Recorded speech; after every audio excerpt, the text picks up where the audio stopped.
In this episode of reDefine, we sat down with Doug Gordon, shock value master and recent recipient of a UN Leadership Award.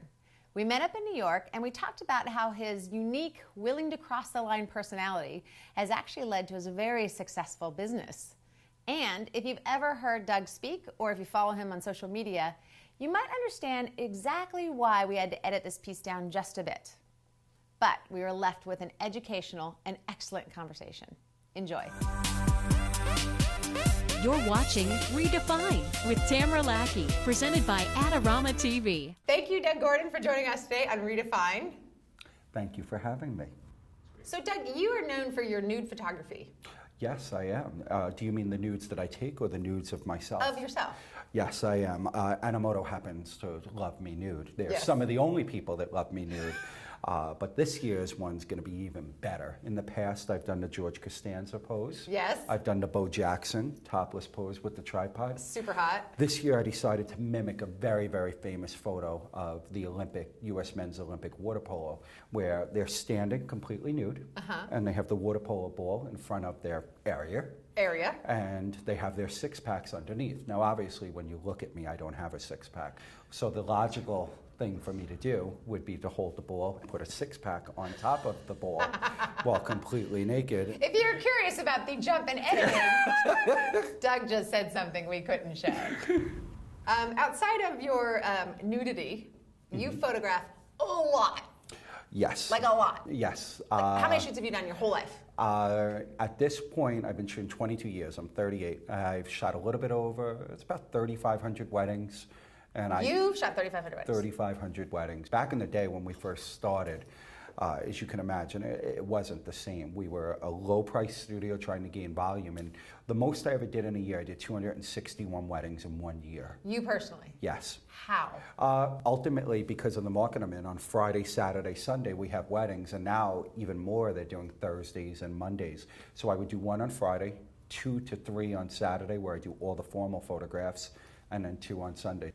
Okay. So it took its toll, but it allowed me to learn. You know, allowed me to learn creativity. It allowed me to learn consistency. So I still love it.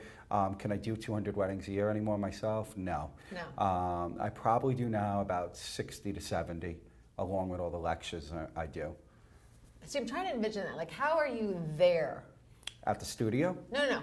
Like, when you're shooting 9,465 weddings that week. Yep. How are you actually in the experience with the people? Do you feel like you're really good at being present, or you're just knocking it out? No, I pride myself on personal relationships. I think that's the biggest problem with the business today. We're so telecommunicated in terms of we don't want to talk on phone. We don't want to meet people. We want to text them. Yes. We want to do social media. We want to email them. It's got to be built on a personal relationship. What do I know about you from an email or a phone call? I have to feel you. I have to touch you. I know We're back that's after wrong. that small edit.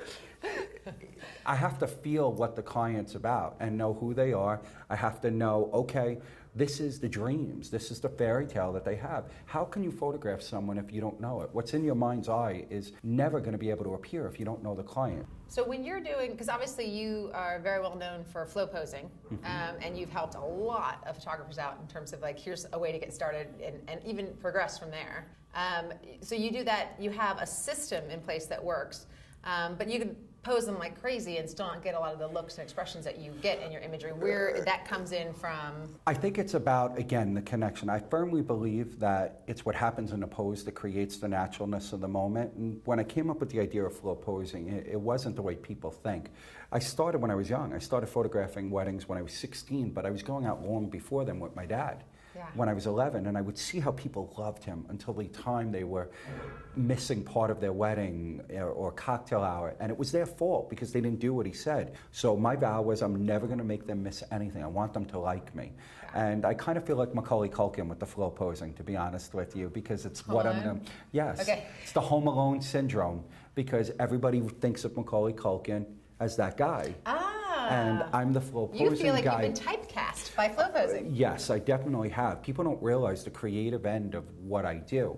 The thing is, because I can do it so quick, because I've trained myself and come up with so many poses, that my mind can function faster than the average person. Plus, I don't get wrapped up into the technical side of photography. So since you have kind of a set parameter of things that you know you can slide into. You don't have to think about it so much because you just know it, and you can put your thought into the connections. I think it's the biggest problem. Photographers think way too much.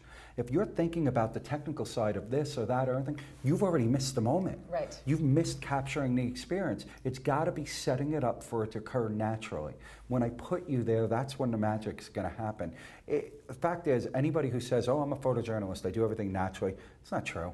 I think it's a blatant lie for the mere fact that a bride doesn't look at her husband and say, let's hold hands, let's frolic. It's not going to happen that way. Well, let me pick up my dress and spin around. And the veil accidentally blows over 12 of them. And the fact is, you have to create. I'm anti-frolic, yes.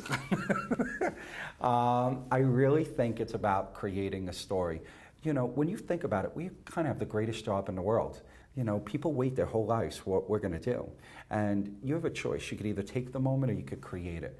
I like creating it. I'm the director, I'm the producer, I'm the writer, I'm the storyteller. You are talented and driven, and you've got a good business mind, but you're also extremely, what's the word? When you're funny but over the top, and also very dangerous in the words you'll say. You skate on the edge. You're close on the to edge. crossing the line. And you, no, not close, you cross it often.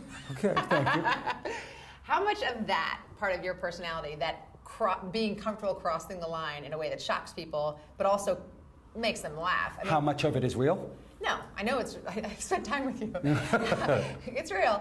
But when you're actually with your clients and you pull some of that out.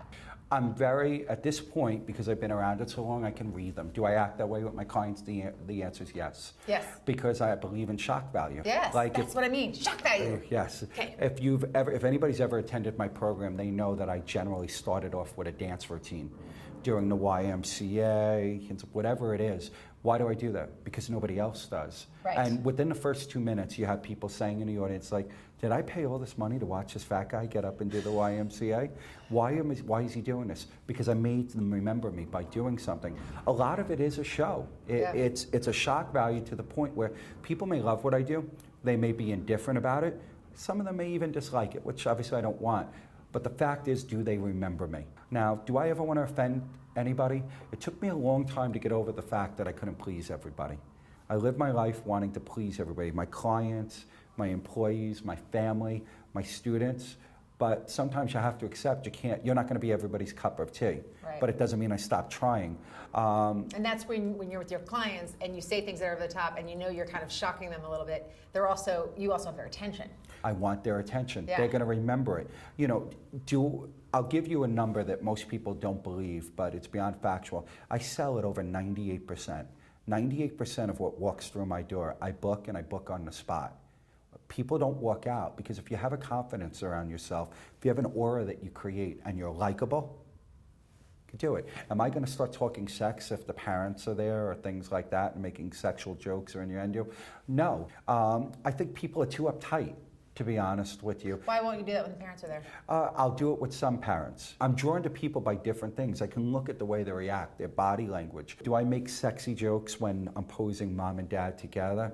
Be like, oh, when was the last time you were this close together? I see the way you're looking at her, daddy. She's gonna love you later. And just, it makes people smile. Yeah. It's creating a natural look. Yeah. My job is to draw it out of them. Of flirt. course I flirt. Yeah. I flirt with the grandmothers. When, come on, baby, all right, you come over here, grandma, you little sex pot, you, look at you, girl. Grandma. And what do you think grandma does? She laughs. She feels sexy again. Grandma, I cannot wait to dance with you later, girl. Because it's about making people feel good about themselves. Yeah. I think now more than ever, most people are very self-conscious of themselves, their weight, their personality. Especially if there's a camera in their face. Everything. My job is not to be a camera, it's to be a personality. Right. It's a stage show. As most people that are good in front of the camera, in front of people, we're usually very introverted people. You know, I'm actually, and I know people, you're not going to believe it, no, I'm very shy. I like being the center of attention, but that's almost, in a way, I know I'm delving into the personal side, that's because it's like I need that little confidence boost. Though people like you, they think you're funny. That's kind of where successful people come from, I think. So yeah, and I do think there is a significant difference between putting on a show and acting versus getting into a character that will enable you to perform in a capacity that you don't always feel is so comfortable for you. Yes. And I feel like you're saying it's more the latter with you in terms of you'll kind of almost push yourself there and get uncomfortable yourself, but then you know you can succeed at that. Yeah, it's not threatening. I'm a married guy who absolutely adores his wife. Yeah. She is the love of my life. Everything sets around her and my kids. Yeah. So I am the least threatening person you're ever going to meet. So you also got like the United Nations Man of the Year. What is that? It's not quite the Man of the Year, but let's just say it's something that I never even imagined. I think we all dream of certain recognition. And then when George Varanakis from WPPI called me and said, the United Nations wants to honor you with a leadership award. It was basically the 2011 Leadership Award for Portrait and Wedding Photographer of the Year. To say the emotions that I felt at that point, sorry, I'm trying not to. You're like Oprah here trying to get tears out of me. It's overwhelming in every way you could possibly imagine, because it's the people who have received that award: Monty Zucker, Joe Busick, Bambi Cantrell, Andy Marcus. Monty was my idol. That's who I wanted to be like. And then to be there that day, and as I'm giving my speech, look out and see my son and see my dad taking pictures of me and my best friends. I just wish that everybody could feel that for one time. Quite amazing. Thank you, Doug.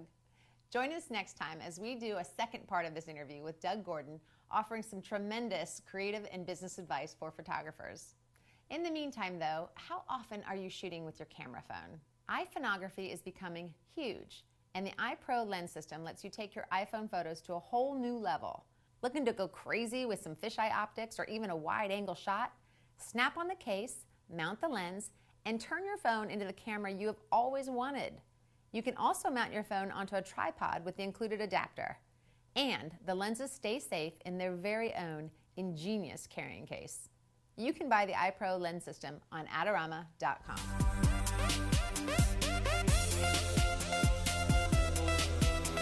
Special thanks to our sponsors Adorama, the photography people, and T1 Line, the voice and data solution experts.